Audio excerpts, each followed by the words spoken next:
I buried Patricia on a Tuesday. They fired me on a Friday. The bills lasted a lot longer. My name's Thomas Sullivan. Most people call me Tom. I'm 54 years old. And that morning in the conference room at Apex Defense Corporation wasn't how I thought my 12-year career would end. Patricia had been gone 3 months. The cancer moved fast. Hospital stays, specialists, hospice care. The final tally came to just under $320,000. Insurance covered some. Not enough. I'd been paying minimums, stretching it out month by month, waiting for bonus season. That $48,000 was supposed to make a real dent in what we owed. My daughters were counting on that money too. Sarah, 22, was finishing her senior year at Georgia Tech.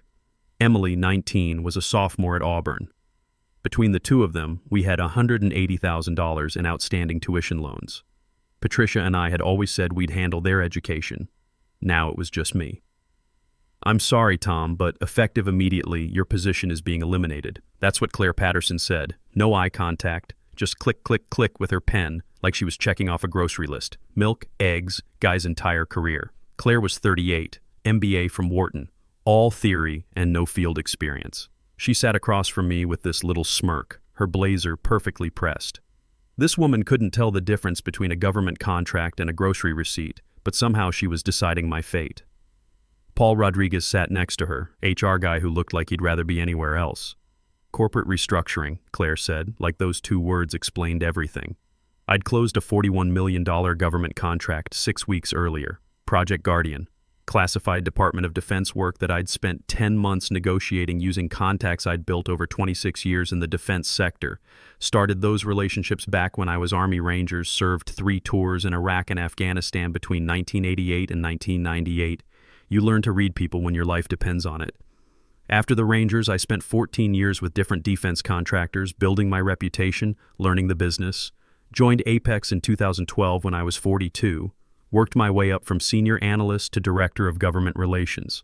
Every contract I touched turned to gold. Every relationship I built lasted decades. And now, Claire was restructuring me right out the door, 10 days before quarterly bonuses. That timing wasn't an accident. "No severance?" I asked. My voice came out flat. "Old training kicking in. Never let them see you rattled." "Standard package," Paul chirped. 2 weeks and a positive reference, assuming no complications. I stood up and grabbed my bag, walked out through an office full of people suddenly fascinated by their computer screens. Nobody makes eye contact when you're the one getting the axe. My desk looked smaller than I remembered. I started boxing up 12 years of my life. Photo of Patricia from before the cancer. Photo of Sarah and Emily at their high school graduations. Coffee mug that said, "World's okayest dad." The girls gave me that last Christmas. Project files, awards, handshake photos with generals. Just swept it all into the cardboard box. The elevator ride down was long. I made it to my truck before the anger hit. Not the hot kind. The cold kind that sits in your chest like a stone. That night, I was 2 bourbons deep, sitting in my garage workshop. I'd been restoring a '78 Chevy pickup for the past 3 years, Patricia's idea. "You need something to work on with your hands," she'd said. The truck was still half apart, tools scattered everywhere, engine blocks sitting on a stand. The garage felt bigger without her, quieter. Patricia Ann Sullivan. We'd been married 28 years. Met her when I was 26, fresh out of the Army, trying to figure out what came next. She was 24, working as a nurse at the VA hospital in Atlanta. Smart, beautiful, patient enough to deal with a guy who still woke up some nights thinking he was back in Fallujah. We had Sarah when I was 32, Emily when I was 35. Good kids, both of them. Sarah was studying aerospace engineering, wanted to work for NASA. Emily was pre-med, said she wanted to be an oncologist after watching what her mom went through. They were the reason I worked 60-hour weeks. The reason I chased every contract, built every relationship, saved every dollar. The garage was where I came to think. Patricia used to joke that I solved more problems with a wrench in my hand than I ever did behind a desk. Tonight, though, the tools weren't helping. I kept thinking about that smirk on Claire's face, about the timing, about 12 years of loyalty getting flushed away because some MBA decided I was too expensive. That's when I remembered the safe. Not some desk drawer, the fireproof safe in my bedroom closet where I kept the important documents. Birth certificates, insurance policies, the deed, Patricia's medical records, and my original employment contract from 2012. I walked back into the house, past the living room where Patricia used to read her books, past the kitchen where she'd make coffee every morning at 6 a.m. The house was too quiet now, had been for 3 months. I pulled out the contract, still in its envelope, still had the Apex Defense letterhead from back when George Whitfield actually ran the company like he cared about his people. I unfolded it slowly, read through the legal language line by line. Page 6, Section 12C, buried under a paragraph about termination conditions. If employee is terminated without cause, he shall be entitled to 12% of company net quarterly profit in the quarter of termination in lieu of standard bonus and severance. I read it 3 times. 12%, not of my department's bonus pool. 12% of Apex Defense Corporation's entire quarterly net profit. I sat back in my chair. The leather creaked. That clause. I'd negotiated it back in 2012 when I brought in my first major government contract for Apex. It was supposed to be a retention bonus, a golden handcuff. The old leadership understood that relationships in the defense sector are everything. You need credibility. You need history. Claire never read the contract. Why would she? The woman probably couldn't spell due diligence if you spotted her half the letters. I pulled up my email and searched for anything from Danny Morrison. Danny was an old Army buddy who worked as a senior systems engineer at Apex. We'd served together in the Rangers, had each other's backs in Ramadi when the IEDs were going off every day. Found what I was looking for. An email from 6 weeks ago where he'd accidentally copied me on an internal Q3 forecast. The forecast showed projected net profit for Q3, $11.5 million. The Guardian contract I'd closed would hit the books this quarter. Defense work, high margins, minimal overhead. Apex had landed the whole package: design, manufacturing, ongoing maintenance, pure profit after the first delivery. I opened the calculator app on my phone. $11.5 million times 0.12, $1,380,000. I stared at that number for a solid minute, set down my bourbon because my hands needed to be steady. That wasn't a bonus, that was generational money. That was every medical bill Patricia left behind paid in full. That was Sarah's and Emily's college debt wiped clean. That was the house fixed, the truck finished, and enough left over to actually breathe. And Claire thought she was screwing me over. I laughed. Couldn't help it. The garage was empty except for the half-built Chevy and scattered tools, and these corporate idiots had just handed me a winning lottery ticket. But here's the thing about corporate types like Claire. They don't just lie once. They lie systematically. They'll build a paper trail, fabricate warnings, twist emails, maybe even forge some performance reviews. Anything to convert a without cause termination into a for-cause firing, which meant I needed to move fast. I picked up my phone and pulled up Danny's number. Hesitated for just a second. What I was about to do would put him at risk, asking a guy who still worked there to help me gather evidence. That's not a small favor. But then I thought about Barbara Freeman. Barb. She'd been with Apex for 22 years working in finance. Word around the office was they'd fired her the same week as me. No warning, no explanation. Just restructuring. Claire wasn't restructuring. She was scrubbing the books, cutting high-salary positions right before bonus season so the executive pool looked bigger. I typed out the message to Danny. Need to talk in person, soon as you can. His response came back in under a minute. Tomorrow, O'Malley's Bar, 7 p.m. I set down the phone and looked at the contract again. Section 12C, 12 perfect percent. This wasn't about revenge. Not yet, anyway. This was about accountability. This was about making sure Claire learned that loyalty isn't just some word you put in a mission statement. It's a contract, and contracts have teeth. Monday morning, I walked into Captain James O'Brien's office. If Claire wanted lawyers, I'd bring a JAG officer who'd seen worse than her. The place smelled like burnt coffee and old law books. Jim was 58, ex-military lawyer, the kind of attorney who'd prosecuted war crimes and defended good soldiers from bad orders. His office was downtown Atlanta, 4th floor walk-up, no receptionist. He was already at his desk when I walked in, didn't look up, just pointed at the chair. Tom Sullivan. Danny called ahead, said you got screwed. That's the polite version. Jim took my contract and started reading. No small talk, just straight to the work. After 4 minutes, he set it down and tapped Section 12C. This clause is ironclad. 12% of quarterly net profit if terminated without cause. He leaned back. Back when you had leadership who respected what people brought to the table. Here's your problem, Jim continued. They'll never admit it was without cause. Expect forged performance reviews, fabricated warnings, creative reinterpretation of your work history. So what's our move? We go proactive. Pull every email where leadership praised your work. Client testimonials, anything proving you were an asset. Make it impossible for them to claim you were underperforming.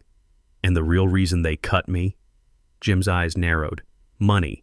They fired you to boost the executive bonus pool. If we can prove they did this to multiple people right before payout, we've got leverage. That evening, I met Danny at O'Malley's, back booth where we wouldn't be overheard. He was already nursing a beer when I slid into the seat.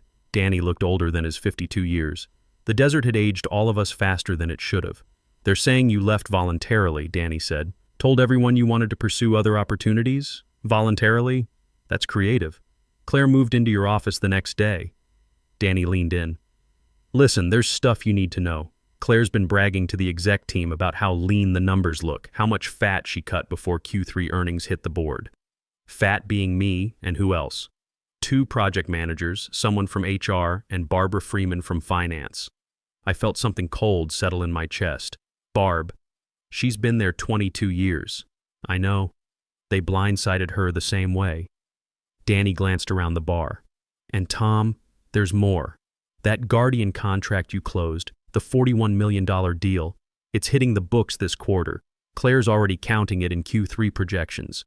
The profit margin is obscene, so they cut me right after I secured the windfall that's funding their bonuses. Exactly. Deal's still classified. DoD hasn't announced it publicly, but internally, Claire's already celebrating. The pieces were falling into place. This wasn't restructuring. This was calculated theft. Can you get me proof? Emails, meeting notes, internal projections? Danny was quiet for a moment. I can forward what I can from a personal account, but I've got to be careful. I know. I'm not asking you to fall on a sword. There's one more thing. Danny pulled out his phone. Still have management-level permissions. They forgot to revoke my access when they passed me over for promotion last year. I looked at the screen. He had access to the executive shared drive. They forgot. People like Claire don't think about details. Danny put his phone away. I'll get you what you need. We paid separately and left through different exits, just like the old days in Iraq, when operational security meant the difference between going home and coming back in a box. 4 days later, Danny sent me the files through an encrypted email. 3 Word documents pulled from a folder Claire had named Exec Private Q3, Real Genius Level Security. I opened the first document, Performance Improvement Plan with my name on it, dated August 15th. I right-clicked, checked properties. Date created, October 8th, 11:23 a.m. I was fired October 4th.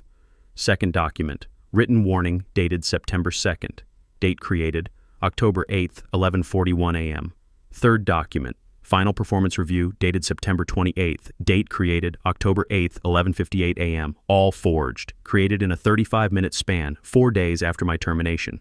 I called Jim immediately. I've got them. Metadata proves the documents were fabricated after I was fired. Send them now. This changes everything. The second email contained a spreadsheet. Q3 earnings forecast. Internal use only.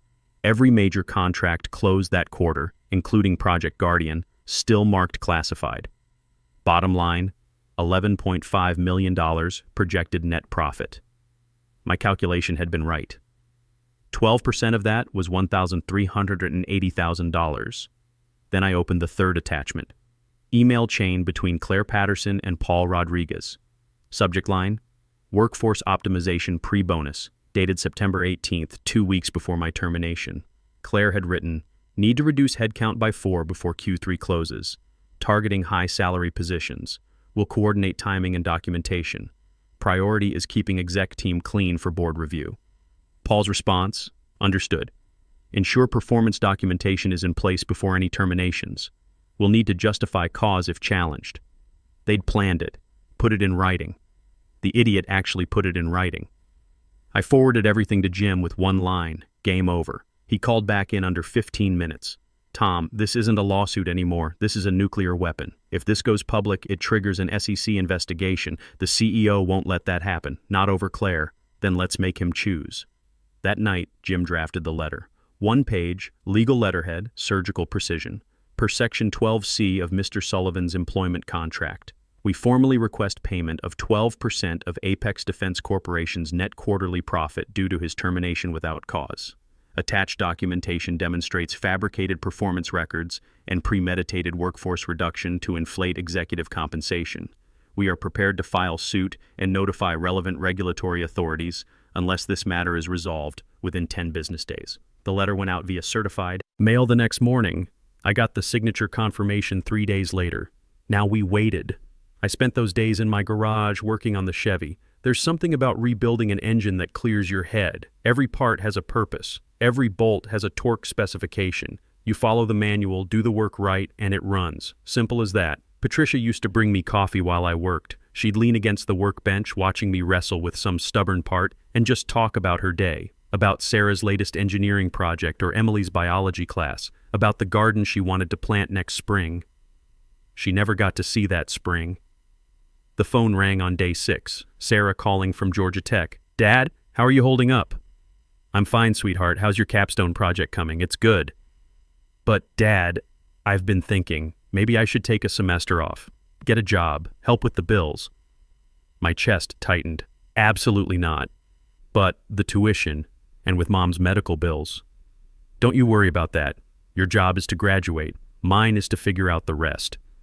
"Dad." "Sarah, trust me on this one. Everything's going to be fine." After I hung up, I walked back into the garage and picked up a wrench. Started working on the transmission. Every turn of the bolt was another step closer to having something that worked the way it was supposed to. 6 days later, a courier showed up at my door. Hand-delivered envelope, thick paper, expensive law firm letterhead. Inside was a settlement offer, one-time payment of $125,000, no admission of wrongdoing, standard NDA. I called Jim. They're offering $125,000. That's barely 3 times your bonus, but nowhere near what the contract says they owe you. I could hear the smile in his voice. "They're scared, Tom. What's next?" Now we ask for a meeting, face to face.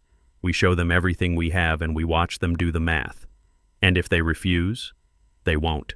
Because the alternative is federal investigators asking why they cooked the books and forged documents.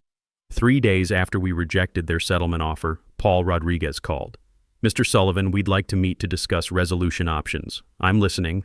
In person. You, your counsel, our legal team, and Mr. Whitfield, George Whitfield, the CEO." They were bringing in the top. Thursday, 10 a.m., our offices. Jim nodded when I looked at him. "We'll be there." That night I called both my daughters, didn't tell them about the lawsuit, just wanted to hear their voices. Sarah was stressed about her thesis defense. Emily was worried about organic chemistry, normal college problems, the kind I wanted them to keep having. "I love you girls," I said before hanging up. "Love you too, Dad," they said, just like their mother used to. Thursday morning was coming. Time to see if 12 years of loyalty and a well-written contract clause could beat corporate greed and forgery. I had a feeling they could. Thursday morning, Jim and I walked into Apex headquarters. The conference room had that corporate, sterile feel. Glass table, leather chairs, bottled water lined up like ammunition. Claire sat on the far side, wouldn't look at me directly, kept adjusting her blazer, checking her phone, fidgeting like a kid called to the principal's office. Her confidence from that firing meeting was nowhere to be found. Next to her was George Whitfield, 64 years old, 3-piece suit, silver hair, the kind of man who could fire an entire division without raising his voice. I'd only met him twice in 12 years, both times at company Christmas parties. He ran Apex like it was his personal kingdom. Paul Rodriguez sat at the head with his laptop. 2 other lawyers flanked him, young associates with that hungry billable hours look. Jim sat down next to me, yellow legal pad in front of him. He looked relaxed, like this was just another Thursday. That's what 20 years of military law does to you. Nothing rattles you when you've prosecuted war criminals. "Gentlemen," Paul began, "we appreciate you coming in. We believe there's been some misunderstanding." "No misunderstanding," Jim's voice cut clean. "Your client fired my client without cause, triggering a contractual obligation, then fabricated documentation to justify that firing. We have proof." Paul's jaw tightened. "That's a serious accusation. It's a statement of fact. Jim slid a flash drive across the table. May I? Paul looked at Whitfield. He nodded once. Paul plugged in the drive. The screen behind him lit up. Jim stood, clicked his remote. A Word document appeared. Performance Improvement Plan, dated August 15th. Submitted as evidence, Mr. Sullivan was terminated for cause. Click. The metadata panel filled the screen. Date created, October 8th, 11:23 a.m. Mr. Sullivan was terminated October 4th. This document didn't exist until 4 days later. Click. Another document. Written warning, dated September 2nd. Created October 8th, 11:41 a.m. Click. Final review, dated September 28th. Created October 8th, 11:58 a.m. The room was dead quiet. You could hear the air conditioning humming, all fabricated, all created in a 35-minute window, all backdated. Claire's face had gone pale. Whitfield's eyes shifted to Claire like a laser sight targeting an enemy position. Second item. Jim pulled up a new file. Sworn affidavit from Barbara Freeman, former senior finance analyst. 22 years with your company. Fired 4 days after she raised concerns about revenue recognition for the Guardian contract. Whitfield's jaw tightened. I could see him doing the math in his head. Mrs. Freeman flagged accounting irregularities. Deferred income moved into Q3 to artificially inflate quarterly profit before bonus calculations. Jim clicked again. Original projections and revised projections your CFO ordered. The numbers told the story. Revenue pushed from Q4 into Q3. Made the quarter look $2.8 million better than reality. Mrs. Freeman tried to escalate. Got shut down, then got fired. Jim raised a hand before Paul could speak.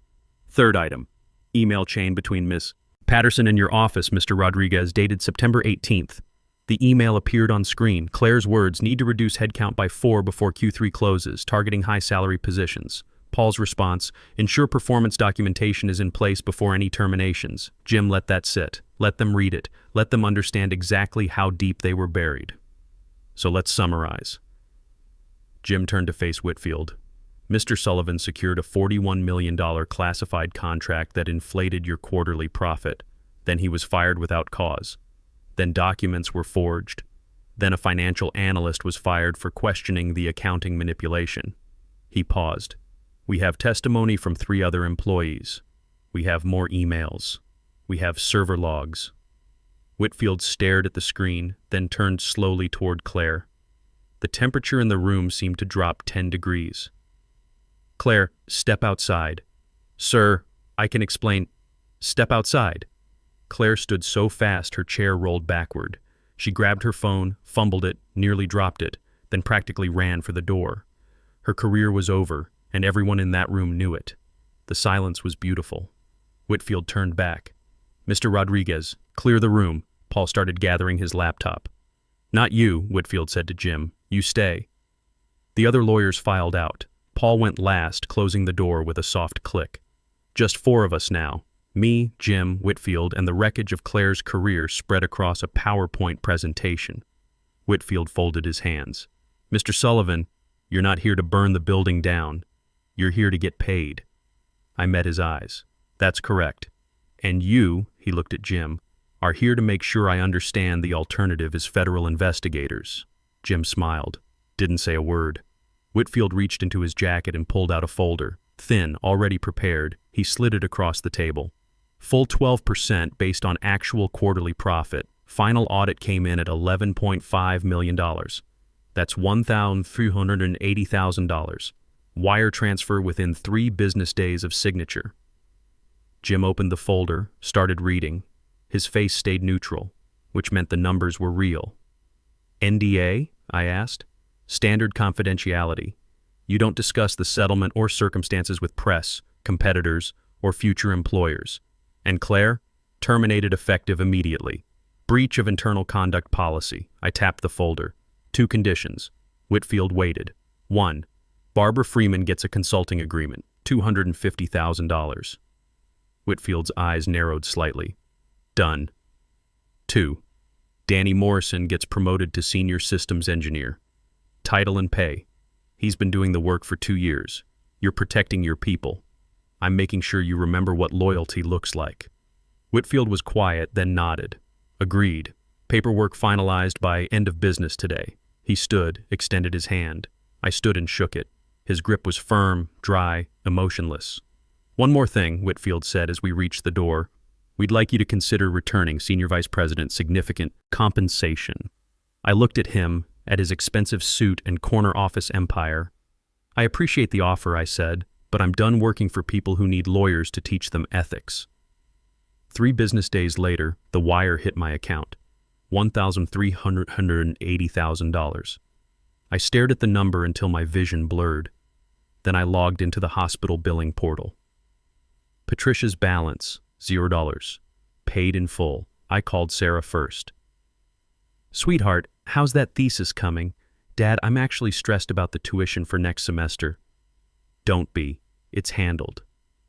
Silence. What do you mean? I mean, you and Emily can focus on your studies. Everything else is taken care of. I could hear her crying. Dad, how? Remember what your mom used to say? Sometimes good things happen to good people. Just took a little longer than expected. 6 months later, I started Sullivan Defense Consulting. Small firm, veteran-owned. Danny joined me part-time. We help other veterans navigate government contracts, teach them how to build relationships the right way. The money from Apex sits in investments, most of it anyway. I kept enough to set up something I'd been thinking about since Patricia died, the Patricia Ann Sullivan Fund for Cancer Research, $100,000 a year going to a research hospital in Atlanta that specialized in the kind of cancer that took her. They put her name on a plaque in the research wing. I went to see it once. Stood there for a few minutes reading her name in brushed steel letters. Patricia Ann Sullivan, 1970 to 2024. Beloved wife and mother. These days I wake up every morning in a house that's mine, with daughters who don't worry about tuition, and a business that helps veterans who know what loyalty means. Claire Patterson taught me that contracts have teeth. I just had to show her how to read the fine print. That's not revenge, that's just accountability.